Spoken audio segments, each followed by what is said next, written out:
ভারতে পালিয়ে গেছে না, let them stay and die দেয়ার। এ দেশের কোনো সেনাবাহিনী থাকবে না, ভারতের সেনাবাহিনী এদেশে থাকবে। অ্যাডভোকেট নুরুল কাদেরের লেখা 266 দিনের স্বাধীনতার বই থেকে আমি কোট করছি। I request you please go through the book. অনেক মোটা বই, বড় বই, বাট অনেক তথ্যবহুল। 1 নম্বর শর্ত, এ দেশের কোনো সেনাবাহিনী থাকবে না, ভারতের সেনাবাহিনী এদেশে থাকবে। পৃথিবীর কোন স্বাধীন দেশ আছে সেই দেশের সেনাবাহিনী থাকে না, অন্য দেশের সেনাবাহিনী থাকে? আছে কোনো দেশ? এটা কি ভূমন্ত্রী চুক্তি না পরাধীনতার চুক্তি? দ্বিতীয়, মুক্তিযুদ্ধে যে প্রশাসনের যে সমস্ত কর্মকর্তা প্রত্যক্ষভাবে অংশগ্রহণ করেছে তারা ছাড়া বাকি সবাইকে মুক্তিযুদ্ধের চাকরি থেকে অবসর করতে হবে, এবং সেখানে ভারতের প্রশাসনের কর্মকর্তা এসে আসবে। এবং মুক্তিযুদ্ধে প্রশাসনের শতকরা একজনও যোগদান করেনি। মুক্তিযুদ্ধ করেছে সেনাবাহিনী, প্রথমে বিদ্রোহ করেছে, তারপর বিভিন্ন বাহিনী যোগ দিয়েছে, এরপরে মে জুন মাসে গিয়ে ছাত্র জনতা যোগ দিয়েছে। প্রশাসনের কোনো কর্মকর্তা শতকরা একজনও যায়নি, অর্থাৎ প্রশাসন ভারতের নিয়ন্ত্রণে চলে যাবে।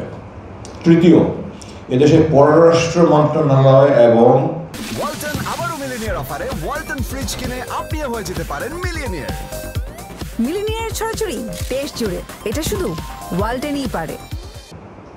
প্রতিরক্ষা মন্ত্রণালয় ভারতের নিয়ন্ত্রণে থাকবে। এই 3 চুক্তি যারা করে তারা কি দেশের শত্রু না বন্ধু? এদেরকে এই দেশে রাজনীতি করার অধিকার থাকতে পারে? আমি মনে করি রাজনীতি করার অধিকার যদি কথা, তাদের এই দেশে থাকারই কোনো অধিকার নেই। ভারতে পালিয়ে গেছে না, let them stay and die there. I want to see them death. আমি চাই তারা ওখানেই মরুক, ওখানেই পচুক, তাদের এই দেশে থাকার কোনো অধিকার নেই। 3 ক্যাটাগরির লোক এই ফ্যাসিবাদের সাথে থাকতে পারে না। আমার voice is very loud and clear and message is very clear. 1, কোনো ভালো মুসলমান এদের দল করে তো তাদের সমর্থনও করতে পারে না। তারা মূর্তি পূজারী, এবং তারা মূর্তি পূজারীদের প্রকাশ্য গোলাম। আরও অনেক আছে সাটল গোলাম, লুকায়িত গোলাম, চুপে চুপে গোলামি করে, প্রকাশ্য স্বীকার করে না। এটা হলো 1 নম্বর। 2 নম্বর, কোনো খাঁটি দেশপ্রেমিক এই ধরনের দুশ্মনদের, দেশশত্রুদের, ফ্যাসিবাদদের দল করতে পারে বা তাদের সমর্থন করতে পারে? ভালো মুসলমান করতে পারে না, খাঁটি দেশপ্রেমিক করতে পারে না। 3 নম্বর, কোনো ভালো মানুষ এবং সন্ত্রাসীদের দল করতে পারে না, শুনতে পারে, সন্ত্রাসীদের সাহায্য করতে পারে না, সমর্থন করতে পারে না।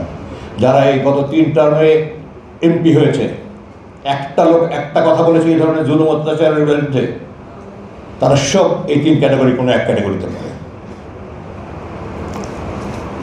তো আমাদের ভারতের প্রভাব মুক্ত থাকতে হলে এই দলের রাজনীতি এদেরকে আমাদের বন্ধ করতে হবে। জনমত বলে অনেকেই বলে যা জনগণ সিদ্ধান্ত নেবে। জনগণ তো সিদ্ধান্ত নিয়েছে, জুলাই আগস্টে জনগণ সিদ্ধান্ত নিয়েছে যে এদের কোনো অধিকার নাই এদেশে রাজনীতি করার। 32 নম্বর ভেঙে জনগণ দেখিয়ে দিয়েছে, যদিও আমি এই ধরনের ভাঙচুর আমি নীতিগতভাবে পছন্দ করি না, কিন্তু জনগণের রাগ রোষের বহিঃপ্রকাশ ঘটেছে। আবার নতুন করে জনগণ কি করবে?